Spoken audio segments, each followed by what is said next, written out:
η βασιλεία των ουρανών. Σεβαστέμι πατέρα Ιωαννίκιε και αγαπητοί εν Χριστώ αδελφοί, σεις που ήρθατε σήμερα εδώ, στον ιστορικό τούτο ιερό ναό της νήσου μας, του Αγίου Ενδόξου Μεγαλομάρτυρος Δημητρίου του Μυροβλήτου, ούτως ώστε όλοι μαζί να τελέσουμε την Θεία Λειτουργία των προηγιασμένων δώρων. Όταν εισήλθε ο Κύριος στο δημόσιο βίο, το πρώτο κήρυγμά του ήταν το εξής: «Μετανοείτε, ήκη και γά η βασιλεία των ουρανών». Τι μας λέγει ο Κύριος? Πιο απλά, μας λέγει: άνθρωποι, αλλάξτε τρόπο ζωής και συμπεριφοράς και σκέψεως. Με την ενανθρώπισή μου ήρθε πλέον κοντά σας η βασιλεία των ουρανών. Εγώ, λέγει ο Κύριος, είμαι αυτός που άνοιξα τις κεκλεισμένες πύλες του παραδείσου. Το κλειδί λοιπόν για να εισέλθετε στην βασιλεία των ουρανών είναι η πίστη σε με τον λιθωτή σας και η ειλικρινής μετάνοια της καρδίας σας. Η ειλικρινής μετάνοια της καρδίας σας. Ακόμη, ο Κύριος ευκαίρος ακέρος κήρυτε και έλεγε: «Δεύτε προς με, πάντες υποποιώντες και πεφορτισμένοι, καγώ αναπαύσω ημάς». Δηλαδή, εσείς όλοι, όσοι είστε κουρασμένοι από το βάρος της αμαρτίας, ελάτε δίπλα μου, ελάτε κοντά μου. Εγώ, λέει ο Κύριος, γι' αυτό ακριβώς τον λόγο ήρθα στη γη. Γι' αυτό εκένωσα τον εαυτό μου, δηλαδή γι' αυτό άδειασα τον εαυτό μου, λέει ο Κύριος, και έγινα άνθρωπος, για να σας λυτρώσω από την αμαρτία και τα πάθη και για να σας αναδείξω νικητές και θριαμβευτές σε αυτόν τον πνευματικό αγώνα, τον δύσκολο πνευματικό αγώνα, αγαπητοί αδελφοί, κατά της αμαρτωλής συνηθίας, με τη δύναμη της σταυρικής μου θυσίας. Ουσιαστικά τι λέει και ο Κύριος? Λέει να τον ακολουθήσουμε, να περπατήσουμε κι εμείς και να διαβούμε τον ίδιο δρόμο με αυτόν και να πάρουμε δύναμη, να αντλήσουμε δύναμη από τον τίμιο και ζωοποιό σταυρό του, που είναι σύμβολο οικουμενικών, είναι σύμβολο προσφοράς και θυσίας. Πώς όμως πρακτικά μπορεί να γίνει αυτό? Αρκεί να το πιστεύουμε? Επειδή γνωρίζει ο Θεός ότι εύκολα ο άνθρωπος μετά το προπατορικό αμάρτημα εμπιστεύτηκε την προετοιμασία μας για την αιώνια ζωή και μάλλον ο άνθρωπος παρασύρεται στην κατηφόρα της αμαρτίας, εμπιστεύτηκε την προετοιμασία μας για την αιώνια ζωή και την συγχώρεση των αμαρτιών μας στην Αγία του Εκκλησία. Άρα ο Κύριος δεν μας αφήνει, αγαπητοί αδελφοί, να πεθάνουμε πνευματικά, αλλά μας χαρίζει, μας δίδει την Εκκλησία Του, που πολλοί πατέρες της Αγίας μας Εκκλησίας την ονομάζουν ιατρίων παθών, δηλαδή ένα νοσοκομείο, θα λέγαμε, πνευματικό, στο οποίο γιατρευόμαστε από τα πάθη μας.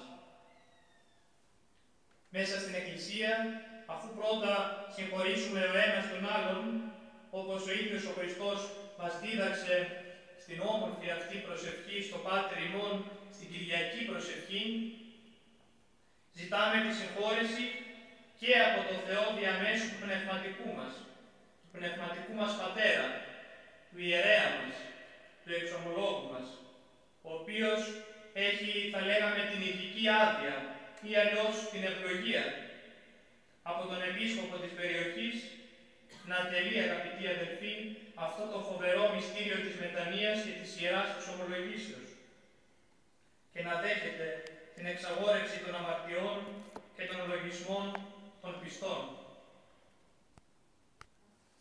Εδώ θα πρέπει να τονίσουμε κάτι, ότι το μυστήριο αυτό της Ιεράς Εξομολογήσεως, το μεγάλο αυτό μυστήριο της μετανοίας, το ίδρυσε ο ίδιος ο Χριστός. Είναι θεοίδρυτον δηλαδή. Και άρα δεν είναι μία ανθρώπινη επινόηση, δεν είναι ένα ανθρώπινο κατασκεύασμα. Αν διαβάσετε το ένα του κεφάλαιο από το κατά Ιωάννη Ευαγγέλιο, θα καταλάβετε ακριβώς τι είναι αυτό που σας λέγω. Αφού λοιπόν ο καθένας από εμάς, είτε με τα λόγια του, είτε με τις σκέψεις του, είτε με τις πράξεις του, έχει υποκύψει στον νόμο της αμαρτίας και έχει υποδουλωθεί από αυτήν, κάτι που συνήθως το επιβεβαιώνει και η συνείδησή μας. Έτσι δεν είναι?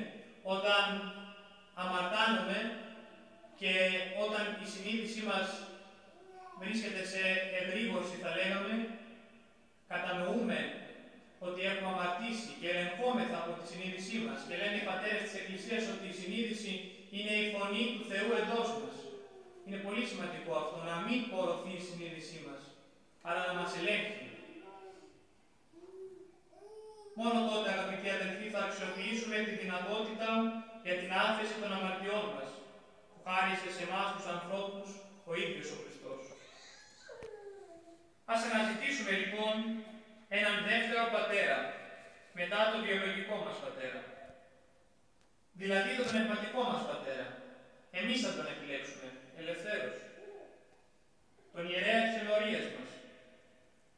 Ή κάποιον άλλον που θα επιλέξουμε, για να ανοίγουμε την καρδιά μας και να ξαλαφρώνουμε, όπως λέμε πιο απλά, από το βαρύ αυτό φορτίο των αμαρτιών μας, που σε κάθε ηλικία έχουμε.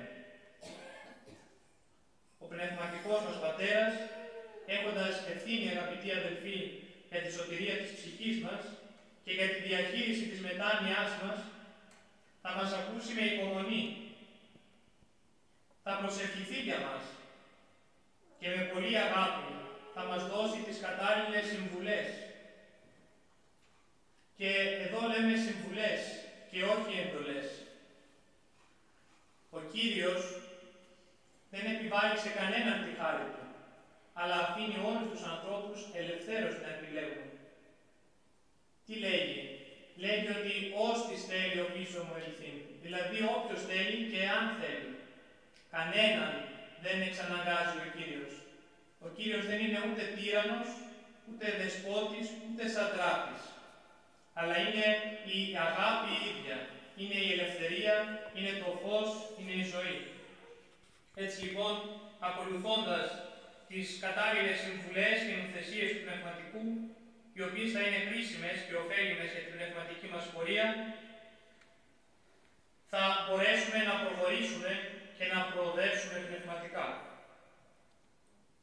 Κατά τη διάρκεια λοιπόν της Αγίας και Μεγάλης Τεσσαρακοστής, που είναι ένα στάδιο μεγάλο που ανοίγεται μπροστά μας, το στάδιο των αρετών, θα πρέπει και εμείς να γίνουμε αθλητές, να εισέλθουμε σε αυτό το στάδιο, να αγωνιστούμε, να ενδυθούμε τα όπλα του φωτός και να βγάλουμε, να απεκδηθούμε την αμαρτία και το σκοτάδι και να προετοιμαστούμε, θα λέγαμε, πιο έντονα για το μυστήριο των μυστηρίων, που δεν είναι άλλο από τη Θεία Ευχαριστία. Αλλά και να προετοιμαστούμε ακόμη πιο έντονα και για το μυστήριο της μετανοίας και της Ιεράς Εξομολογήσεως, που συνήθως προηγείται του μυστηρίου της Θείας Ευχαριστίας.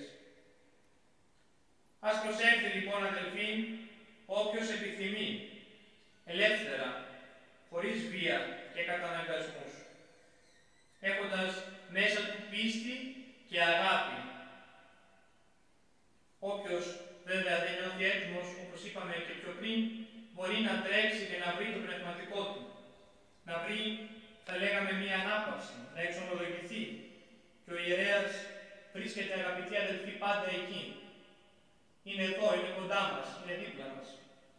Ούτως ώστε να μας αγκαλιάσει και με πολλή αγάπη, διάκριση και απλότητα να μας συμβουλεύσει και να συγχωρέσει τις αμαρτίες μας.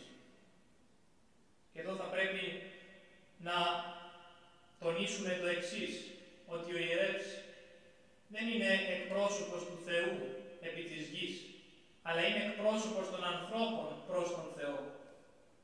Για να ήταν ο ιερεύς εκπρόσωπος του Θεού επί της γης, θα έπρεπε να έχει την ίδια ουσία με τον Θεό. Είμαστε άνθρωποι όμως, δεν έχουμε την ίδια ουσία. Άρα είμαστε εκπρόσωποι των ανθρώπων προς τον Θεό. Ο Κύριος λοιπόν, αγαπητοί αδελφοί, ήρθε στη γη. Αυτό είναι μια πραγματικότητα ιστορική. Έγινε άνθρωπος για μας, για να μας σώσει, για να μας λυτρώσει. Έλαβε σάρκα και οστά. Έκανε παρέα με αμαρτωλούς ανθρώπους. Πήγε κοντά τους άπλωσε το χέρι. Τους συγχώρησε, τους οδήγησε στη μετάνοια. Κατάφερε να αλλάξει την ζωή των αμαρτωλών ανθρώπων, να τους μεταστρέψει. Είναι αυτός ο οποίος συγχώρησε την πόρνη. Είναι αυτός ο οποίος συγχώρησε τον Αρχιτελώνη στην Ιεριχώ. Είναι αυτός ο οποίος συγχώρησε τον κλαίοντα Πέτρο. Άρα κατανοούμε ότι ο Κύριος δεν κάνει διακρίσεις. Δεν κάνει διακρίσεις ο Κύριος. Και περιμένει όλους τους ανθρώπους, ακόμη και τον πιο αμαρτωλό άνθρωπο. Τον περιμένει. Στέκεται εκεί σαν καλός πατέρας, όπως ο πατέρας της παραβολής του ασώτου Ιού. Μας περιμένει. Είναι πολύ εύσταχνος, είναι παντοδύναμος, είναι εκτίρμον. Έχει σπλάχνα εκτιμών. Δεν κάνει λοιπόν διακρίσεις ο Θεός. Θα ήθελα, αγαπητοί αδελφοί, να κλείσω τις απλές αυτές σκέψεις περί μετανοίας και λυτρώσεως με τους όντως φωτισμένους και αγιασμένους λόγους του Οσίου Πορφυρίου του Καυσοκαλυβίτου, του νέου αυτού Αγίου της Εκκλησίας μας. Τι έλεγε λοιπόν ο Όσιος Πορφύριος? Έλεγε: στην Ορθοδοξία δεν υπάρχει αδιέξοδο. Δεν υπάρχει αδιέξοδο γιατί υπάρχει ο εξομολόγος που έχει τη χάρη να συγχωρεί. Μεγάλο πράγμα ο πνευματικός. Εγώ από μικρός, λέγει ο Άγιος, το είχα και τώρα ακόμη. Όταν συνέβαινε να αμαρτήσω, το εξομολογιόμουν και μου έφευγαν όλα. Πετούσα από τη χαρά μου. Γνωρίζω ότι είμαι αμαρτωλός, ότι είμαι αδύναμος. Καταφεύγω όμως στην ευσπλαγνία του Θεού. Σώζομαι, γαληνεύω, τα ξεχνώ όλα. Ευχηθείτε, Πατέρα Ιωαννίκη και αγαπητοί εν Χριστώ αδελφοί, η φετινή Αγία και Μεγάλη Τεσσαρακοστή να μας οδηγήσει πιο κοντά στο φως, διότι το φως είναι ο Χριστός. Χριστός, φώτα και φως, φως και ζωή χορηγός. Αμήν γέννητο.